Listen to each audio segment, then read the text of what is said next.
Magandang araw! Ito yung seedlings na tinanim namin nakaraang October last year. So, tingnan nyo. Marami na siyang mga bagong growth. So, malalaki, healthy. So, 300, nasa 300 plus lahat ito. On, look, ito pa. O, diba? Malalaki na yung bago niyang, sibol. Bagong growth. At ito pa. May shade grown siya ng saging plus kawayan. And look at this one, ang laki. Ang dami ng mga bagong sibol ng mga dahon. Tapos ito pa, ang gaganda nila. Nilagyan namin ito ng fertilizer December, yung mga first to second week ng December, nilagyan namin siya. So, sobrang gaganda na niya ngayon. So, eto, golden papaya.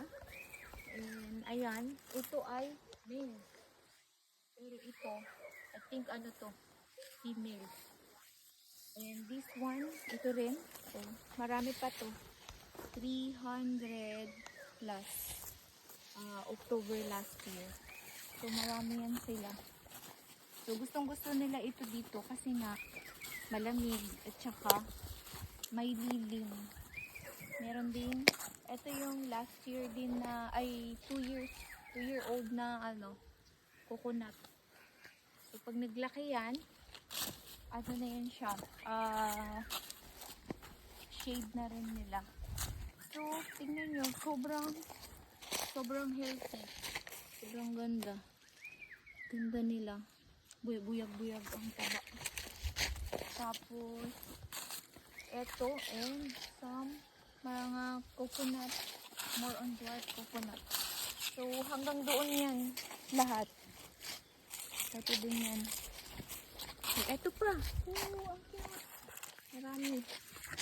And, eto ay ang shade rin. Ito yung 2-year-old namin na coconut. Ang lalaki na. And look at this is the 2-year-old. Sobrang laki na. It's super big na. It used to be maliit pa lang di dati.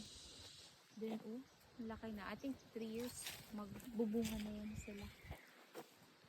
And yan yung mga tanim namin ng mga bago seedlings. Meron kaming guava. Walang bunga. Ay, there are. Maraming bunga. Pero hindi pa sila ready. There are a lot of fruit, but they're not ready yet. So, guava from here. Bye!